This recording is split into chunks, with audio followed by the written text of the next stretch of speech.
Então, a partir do dia 27, quem não ficar de recuperação vai estar de férias.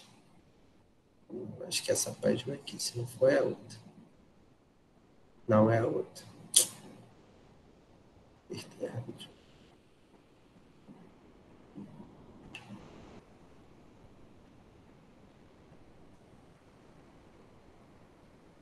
Lopes está aí também.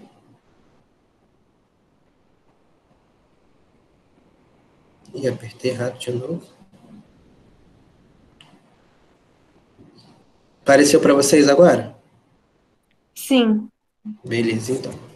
Então a gente parou, a gente está falando sobre estruturação, né, estratificação social e desigualdades sociais. A gente já está no finalzinho do capítulo, né? Eu até mandei para vocês lá, porque vai cair na prova. Depois eu vou mandar os exercícios daqui a pouco. Aí depois que a gente terminar isso, a gente vai cair para geografia. Até umas 10h50, acredito que dá para a gente terminar. Vamos lá. Igualdade de oportunidades, desigualdade de condições, um longo caminho a percorrer. Apesar de algumas avaliações otimistas e de melhora em certos índices, dados do último censo demográfico, em 2010, mostram que a desigualdade de renda ainda é bastante acentuada no Brasil. De acordo com o economista Marcelo Neri, a baixa escolaridade da população brasileira mantém o país entre as 10 nações mais desiguais do mundo. Então, vamos lá. Índice Gini.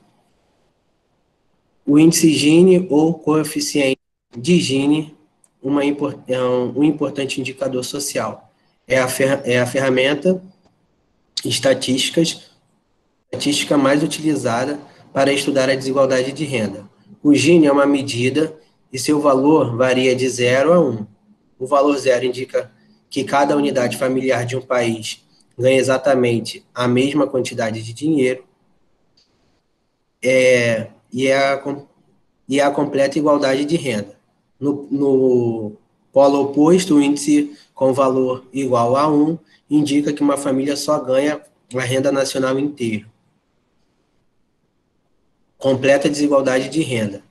Esses são os extremos teóricos. Na realidade, a maioria dos países tem um índice de Gini entre 2 e 0,2 e 0,5. Então, o que acontece? Se o índice de Gini for zero, né, não tem nenhuma desigualdade, não tem nenhuma desigualdade de renda, né? Todo mundo ganha a mesma coisa, né? O país tem uma divisão, né, de renda igualitária. E se for um, é que é totalmente desigual, né? As pessoas ganham totalmente desigual. Então, a maioria dos países tem o índice Gini, né, em relação à distribuição de renda, de 0,2 e 0,5. Então, nenhum país tem essa igualdade por completo da divisão de renda. Então, vamos lá, continuando.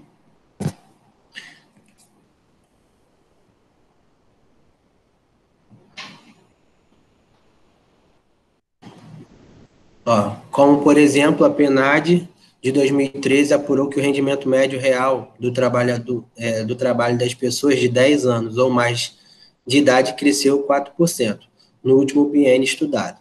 Também apurou que o perfil dos desocupados de 15 anos ou mais de idade compõe-se em mais da metade de mulheres e que mais de um terço, de 33,9% do total, tinham entre 18 e 24 anos de idade, sendo predominante negros ou pardos e com índice com ensino médio incompleto. Então, aqui ele está falando que as pessoas, né, pessoas de 10 anos ou mais de idade cresceu 4% trabalhando, né? Então, crianças e adolescentes aí trabalhando, cresceu 4%.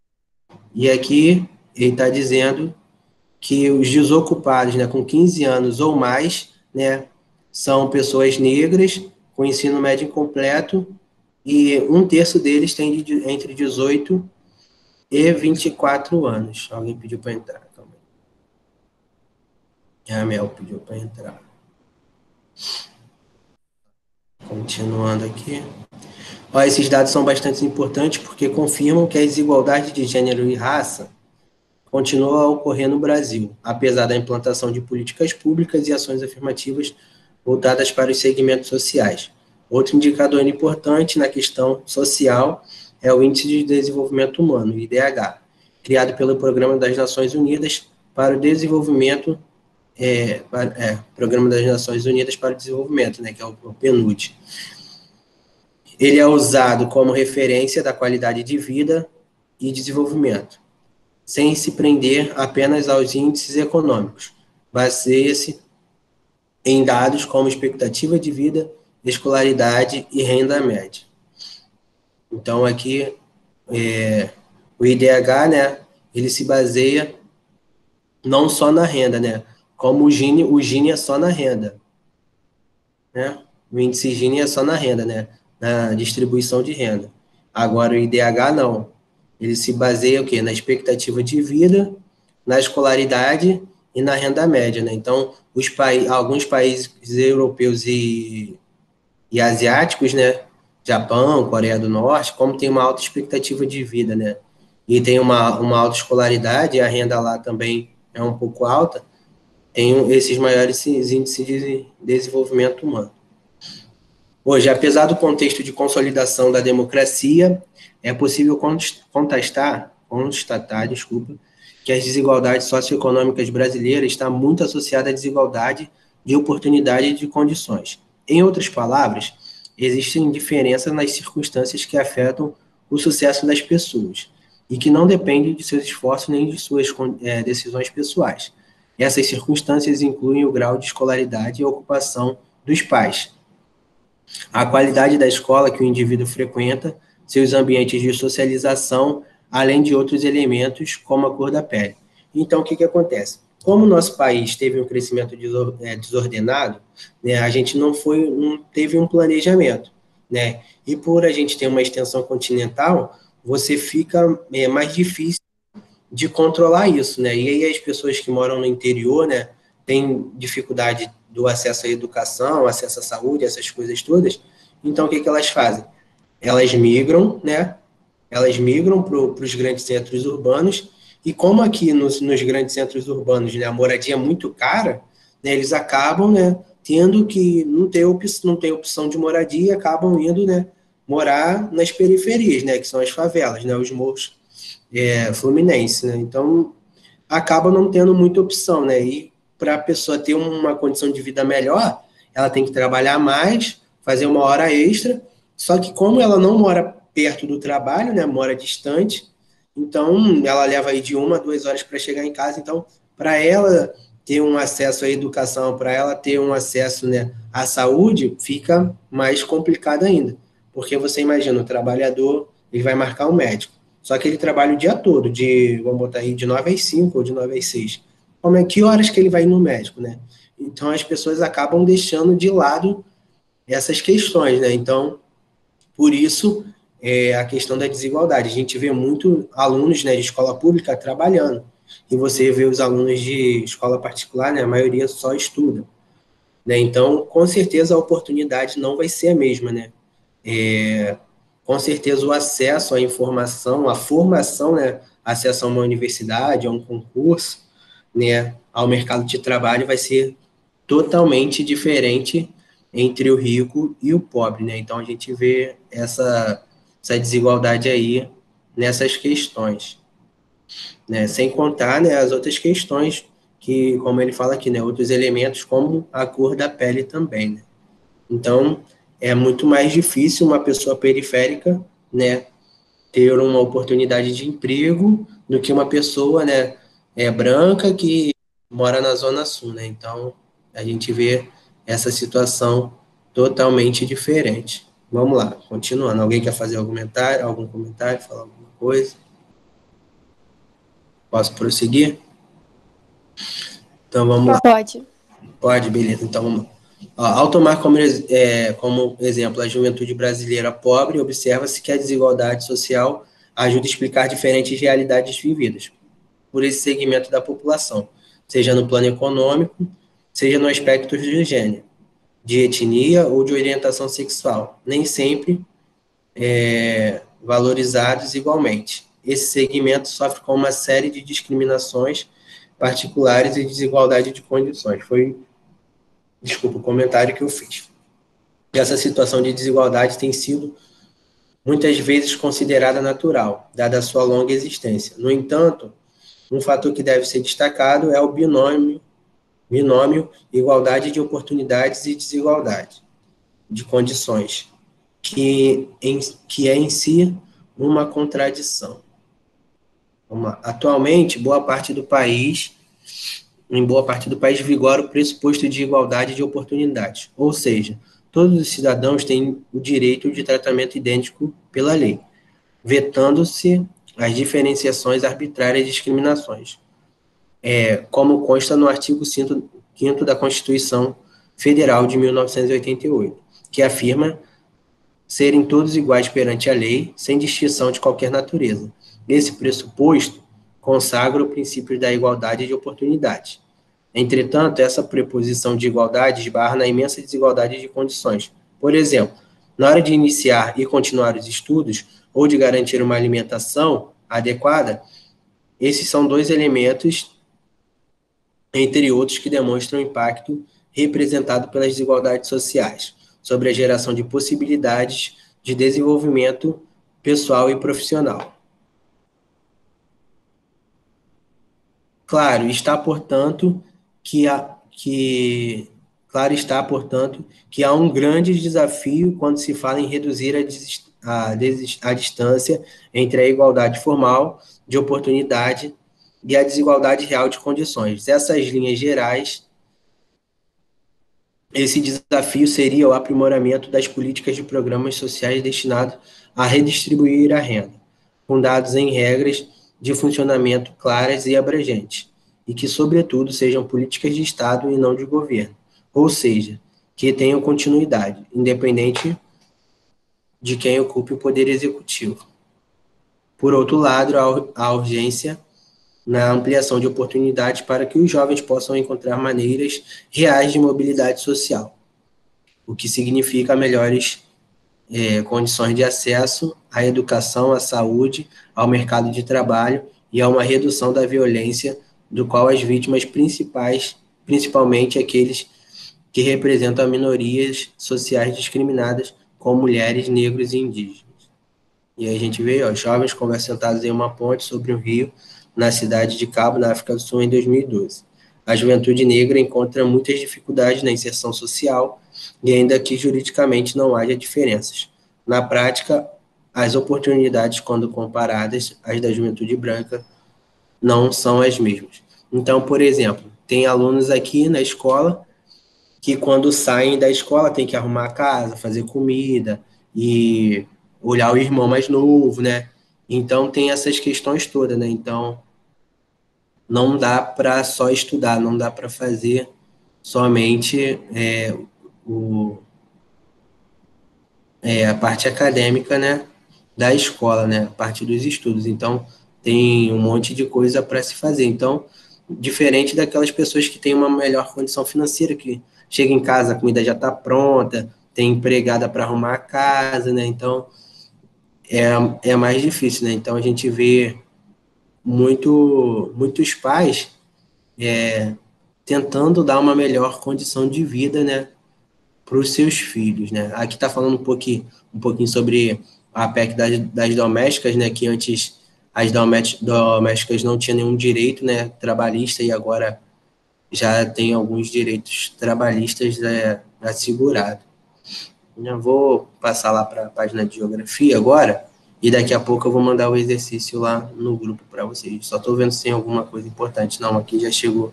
O exercício é no Google Forms? Aquele. Isso, no Google Form. Tá. Não, vou mandar ainda, não mandei não. Entendeu? Então vamos lá, vou para a geografia agora. Então, vamos lá, em geografia, né, a gente estava falando sobre o meio ambiente global, né? Sobre as questões ambientais no mundo todo, né? E aí a gente parou aqui, vou mostrar para vocês. Opa. A gente falou sobre as conferências do meio ambiente, né? A Eco 92, a Rio+20. A gente falou também um pouquinho antes, né, do Clube de Roma, né, que foi em 1970, né? Vamos lá. Só estou mostrando aqui para vocês relembrarem, tá?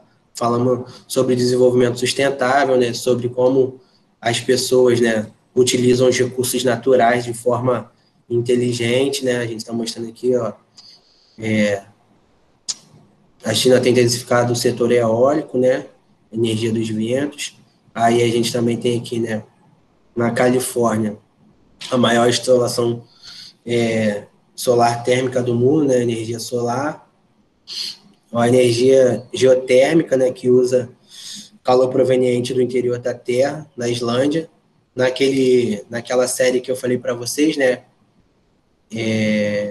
que eu botei lá, que é com aquele cara que fez o High School Music, o Zack.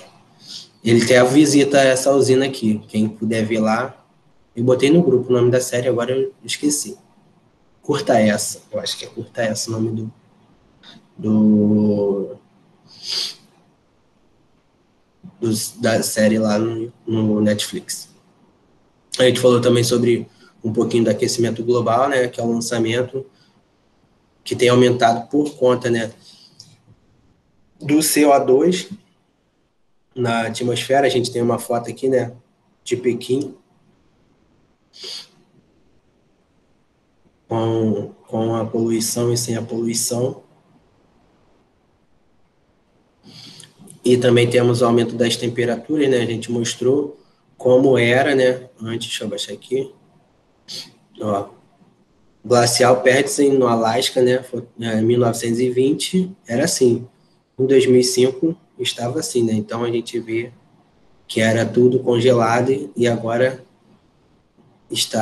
virou até um bosquezinho. E aí aqui está mostrando o aumento da temperatura, tal. Vamos lá, Convenção do Clima. Um grupo de cientistas reunidos no painel intergovernamental sobre mudanças climáticas, o IPCC, iniciou em 88, ano que eu nasci, né? Então há 32 anos atrás, uma vasta pesquisa para fundamentar as discussões preparatórias para a Eco 92. A contribuição das diferentes atividades econômicas para a emissão de gases do efeito estufa, em especial o CO2, foi reconhecida por meio dessa iniciativa. A queima de combustíveis fósseis na produção e o consumo de energia ocupam um lugar de maior destaque. Outras atividades, como a agricultura e a queimada de matas, também contribuem significativamente para as emissões. Mais da metade de todas essas emissões de carbono emitidas emitidas na atmosfera são geradas pelos 5 maiores países poluidores. As nações que mais poluíram o mundo em 2011 foram China, Estados Unidos, Índia, Rússia, Japão, Brasil, Alemanha, Canadá, México e Irã. São países, a maioria industrializados, né? Fazer um comentário aqui, industrializados, né? Aí você vê aqui, ó, China, Estados Unidos, Índia, Rússia e Brasil são os países que são continentais, né? Tem o maior território, né?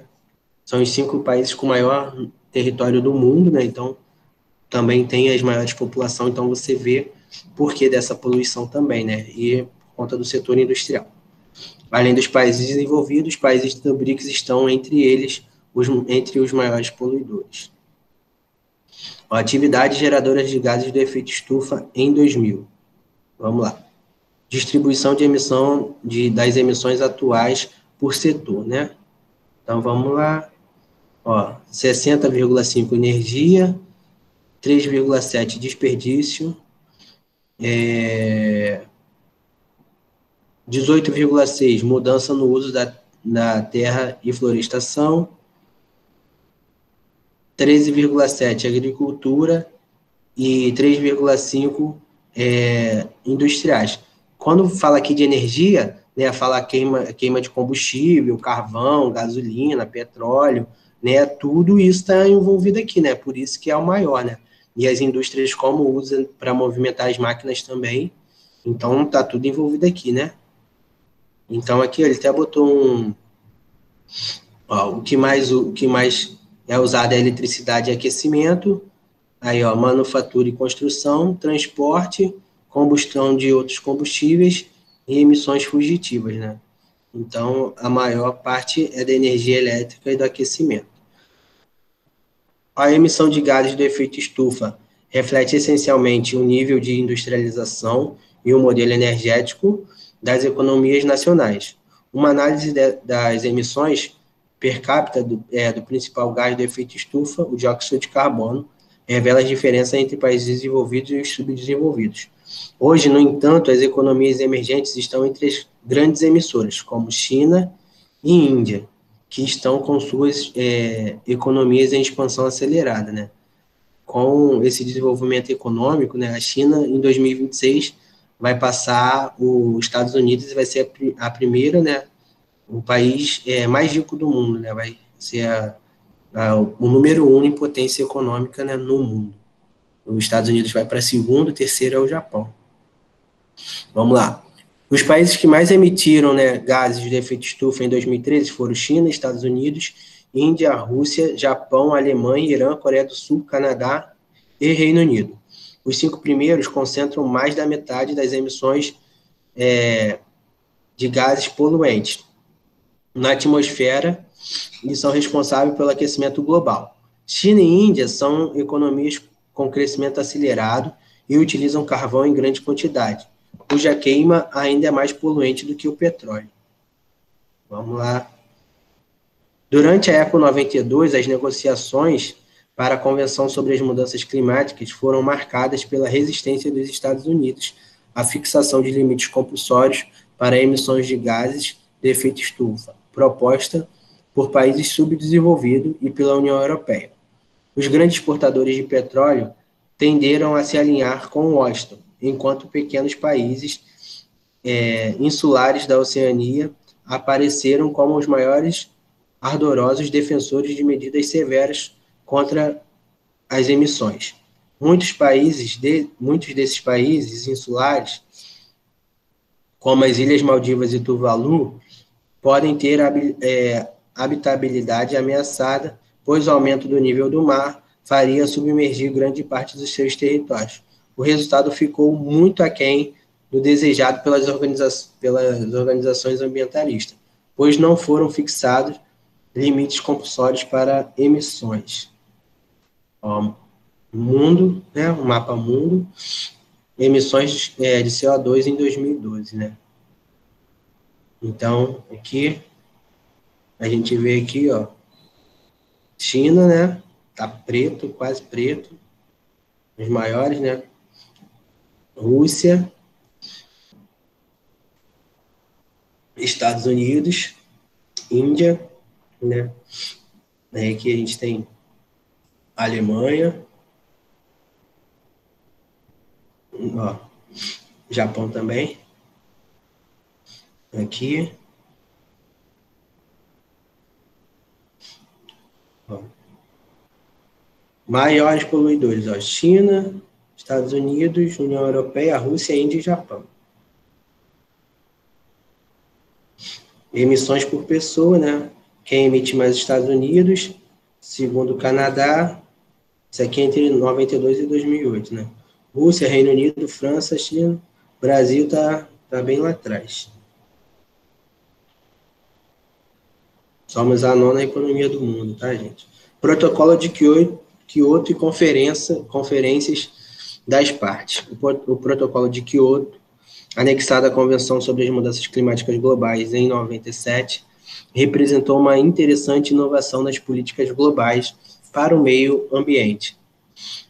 O Joe Biden, né, já sinalizou que quando ele assumir, ele vai fazer uma carta às Nações Unidas, né, que ele vai voltar a participar, né, desses protocolos, né, esses acordos de Paris, de Kyoto, né, que o Trump retirou os Estados Unidos, ele vai ser signatário de novo, né, desses protocolos, esses acordos. De um lado, fixou a meta de redução de 5% dos níveis de emissões de 1990 a ser atingida entre 2008 e 2012. De outro, criou um sistema de comércio de emissões entre os países. Inicialmente, a meta de emissões é válida apenas para os países desenvolvidos, que passaram a ter duas opções: investir na redução de emissões ou de comprar de outros paraísos créditos de emissões, ou seja, o direito de lançar gases do efeito estufa. Esses créditos seriam comprados de países que tenham mais facilidade para reduzir as próprias emissões. A posição dos Estados Unidos de recuar os termos do protocolo diminuiu substancialmente as chances de sucesso da iniciativa.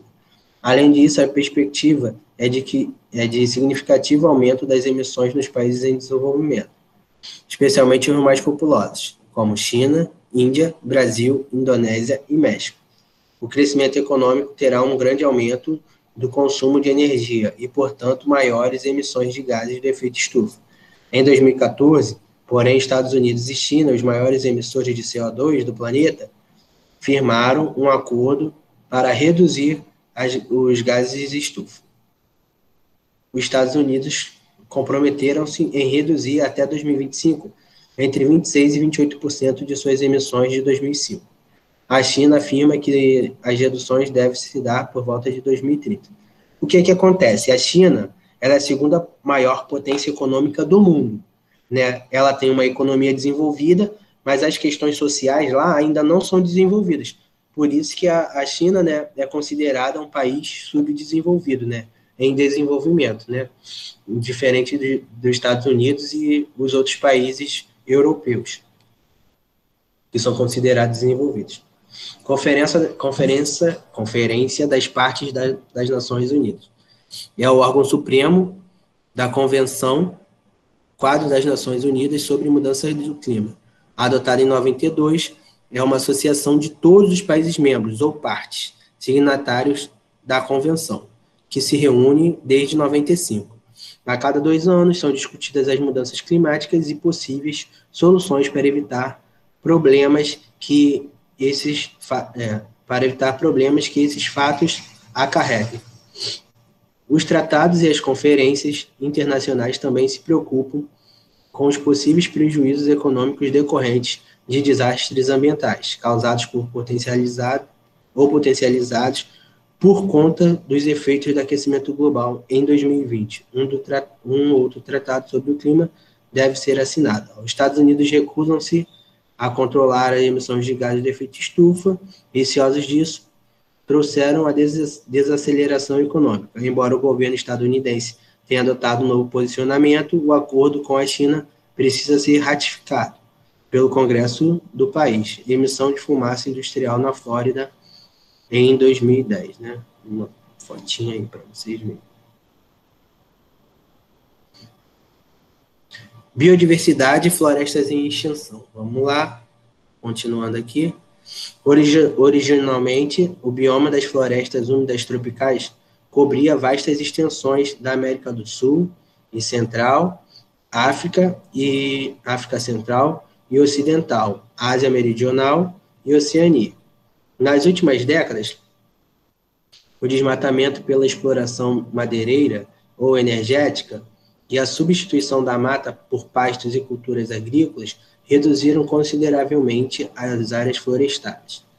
A pressão sobre as florestas é um fato derivado do aumento populacional e da economia.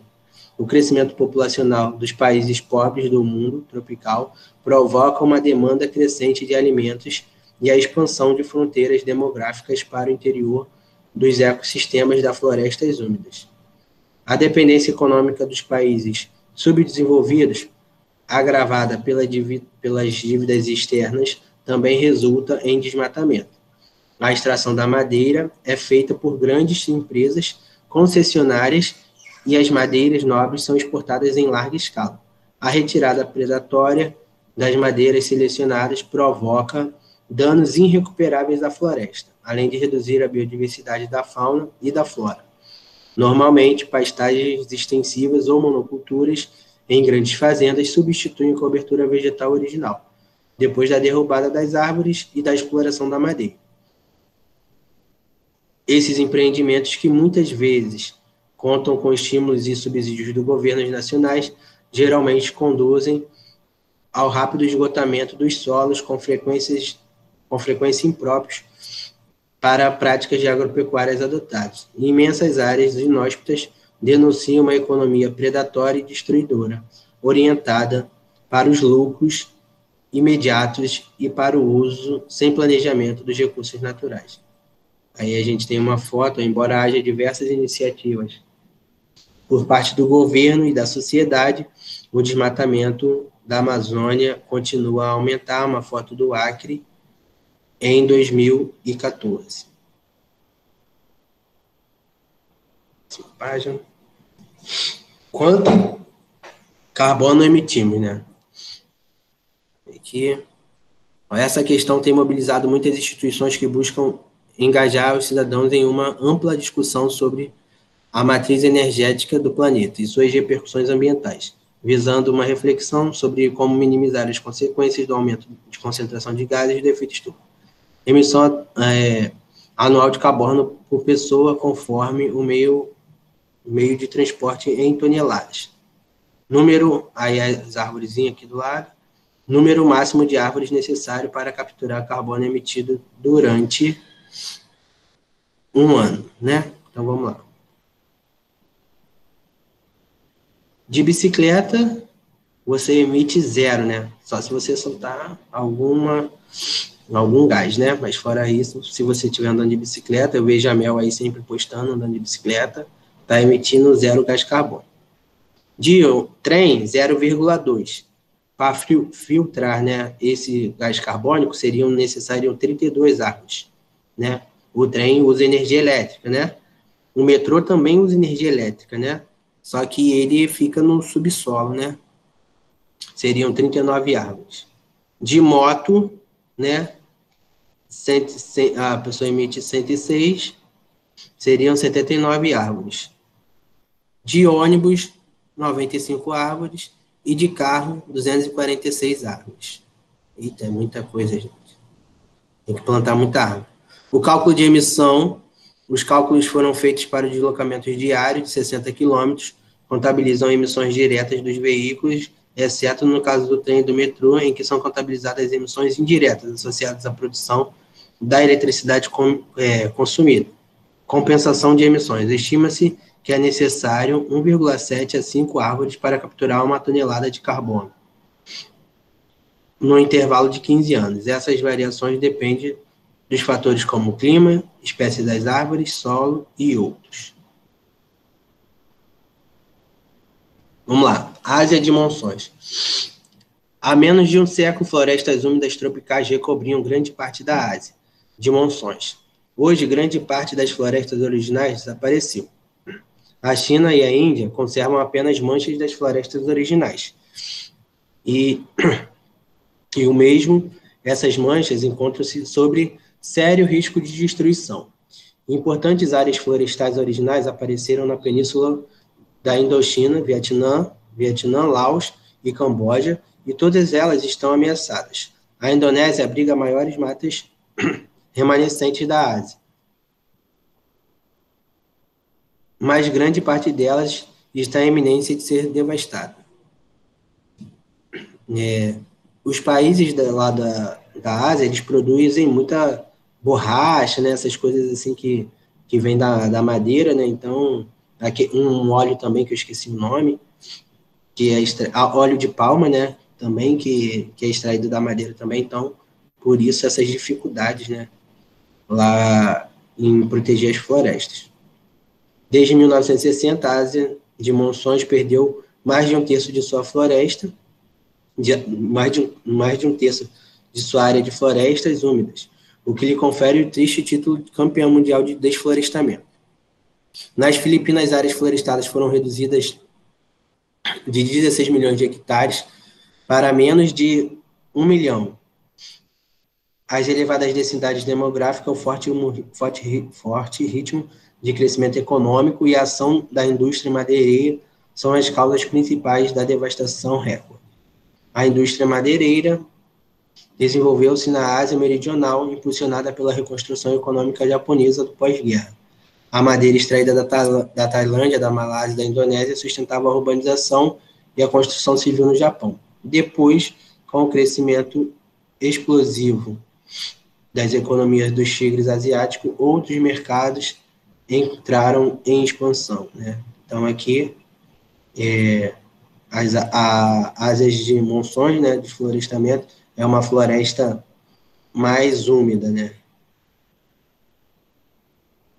Aqui a gente vê a fotinha, né, do que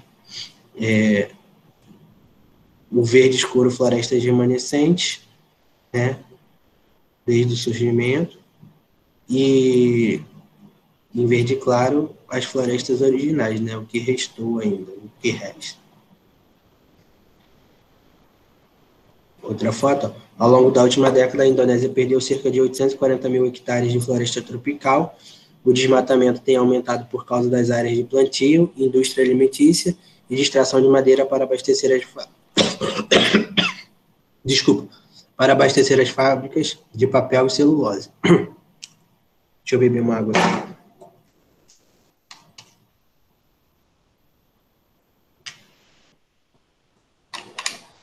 Na foto, áreas desmatadas de Sumatra, na Indonésia, em 2014. Vou botar a foto aqui para vocês verem. Restantezinho da floresta lá ao fundo. África. A África abrigava 6,8 milhões de quilômetros quadrados de florestas tropicais. Hoje resta apenas 500 mil quilômetros quadrados de matas nativas. Na ilha de Madagascar, habitat de inúmeras espécies animais e vegetais endêmicas. Sobrevivem manchas isoladas de exuberantes matas de outrora. Na África Ocidental, mais de 90% das florestas originais desapareceram. Gana e Costa do Marfim perderam 80% de suas matas. Depois de 1960, praticamente restam apenas manchas de florestas, fragmentadas e degradadas. As florestas originais remanescentes da África concentram-se na bacia do rio Congo, no interior das fronteiras da República Democrática do Congo, antigo Zaire, Gabão e República do Congo. Esse ecossistema foi parcialmente preservado por causa das precariedades das infraestruturas de transporte incapazes de sustentar a exploração madeireira e mineral em larga escala. A República Democrática do Congo exibe, na maior parte do seu território, menos estradas utilizáveis do que na época de sua independência em 1960. O processo de urbanização também contribuiu para o aumento da devastação, despovoando as áreas rurais. Essas ameaças Essas ameaças se avolumam. Companhias madeireiras asiáticas são impelidas para a África Central pelo esgotamento das áreas florestais nas suas regiões de origem. Muitas vezes a extração da madeira causa danos apenas superficiais às matas, pois seu foco são as raras e dispersas espécies de alto valor comercial. Entretanto, as estradas abertas para a extração da madeira atraem a caça comercial, voltada para o mercado consumidor urbano de carne. A caça predatória elimina seletivamente determinadas espécies, que desempenham papéis de estabilizadores nas cadeias alimentares. Então, a gente está aí vendo o desflorestamento da África, né? E aí a gente só tem, né, umas manchas de florestas, né? Florestas originais remanescentes, né, verde escuro, e o verde, né, florestas originais devastadas, né? Então, a gente vê que sobra aí quase nada. América tropical. No continente americano, o bioma de florestas úmidas tropicais estendia-se desde o Trópico de Câncer, no México, até o Trópico de Capricórnio, no Brasil. O desflorestamento eliminou grandes trechos de floresta centro-americanas e caribenhas e a Mata Atlântica brasileira. Na América do Sul, originalmente, as áreas florestadas perfaziam mais de 9,7 milhões de quilômetros quadrados. Hoje, as florestas originais ainda recobrem 4,4 milhões de quilômetros quadrados, né? Quase metade. Então, a preservação aqui no continente americano tem sido melhor do que na Europa, na Ásia e na África. Muito mais em que qualquer outro continente. Este alto índice de florestas remanescentes deve-se é essencialmente a presença da floresta equatorial amazônica. Por essa razão, o Brasil é o país com maior área coberta por florestas originais no mundo. Colômbia, Guiana Francesa, Guiana, Suriname, Venezuela e Peru também abrigam imensas áreas de florestas originais. Contudo, cerca de 20% desse magnífico complexo florestal já foi devastado. Uma parcela ainda maior está em risco ou iminente devastação, principalmente por conta dos avanços das atividades agropecuárias, né? Então, a gente está vendo aqui a floresta tropical, porque fica, né, entre os trópicos, né? Por isso que é chamado de floresta tropical. Floresta devastada e floresta remanescente, né? O verde escuro é o remanescente, a gente vê aqui que a maior parcela está na Amazônia, né? E em verde a floresta devastada, né? Aqui a gente ainda tem um pouquinho aqui, né, de Mata Atlântica. Vamos lá. Convenção sobre a Diversidade Biológica. A destruição acelerada das florestas úmidas tropicais gerou um intenso debate ecológico e político. Nos países desenvolvidos, levantam-se múltiplas vozes favoráveis às políticas de preservação das florestas úmidas. Movimentos de ecologistas argumentam que as florestas tropicais constituem patrimônio da humanidade, pois, além de abrigar estoques biológicos valiosos, exercem influências climáticas planetárias. Cientistas a serviço dos programas ambientais da ONU consideram as florestas tropicais um recurso não renovável, em virtude das suas características frágeis e complexas dos ecossistemas envolvidos. Estima-se que as florestas tropicais abrigam mais de 70% das espécies vegetais e animais conhecidas. Além disso, a destruição desses ecossistemas pode eliminar do mapa genético do planeta espécies nem sequer conhecidas pela humanidade. Assim, novas gerações viveriam em um planeta com menor biodiversidade. O valioso estoque genético das florestas não interessam apenas os pesquisadores. Corporações farmacêuticas e alimentícias dos países ricos enxergam nela a possibilidade de imensos lucros futuros.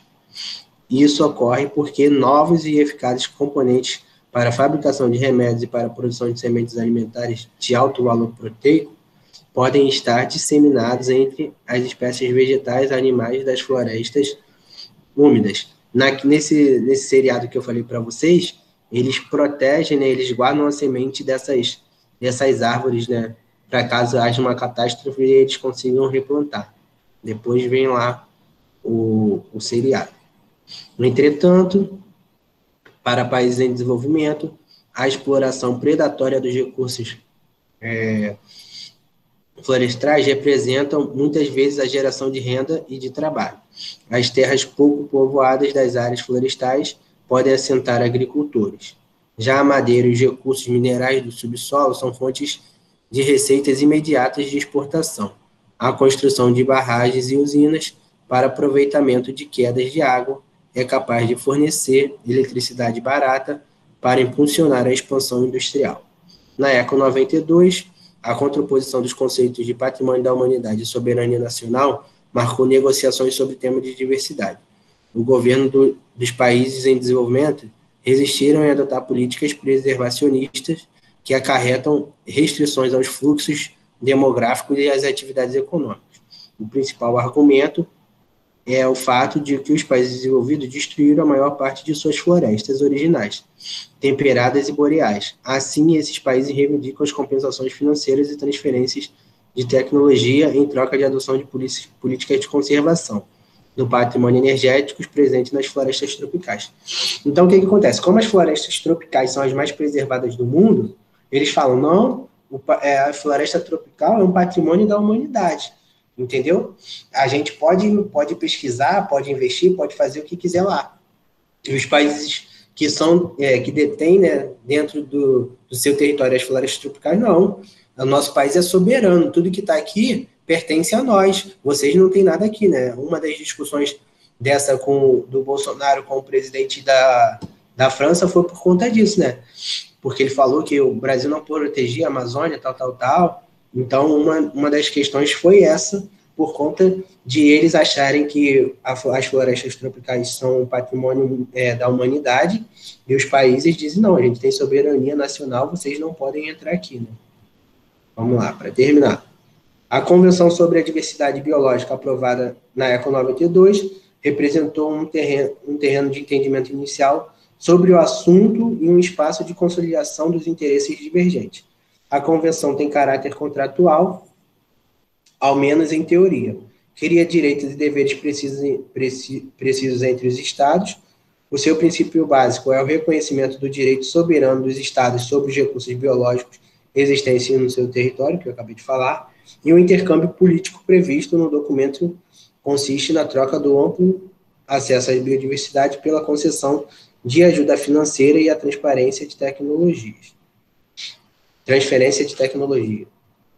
Entretanto, a Convenção está longe de resolver o conflito potencial entre os países desenvolvidos e os países em desenvolvimento.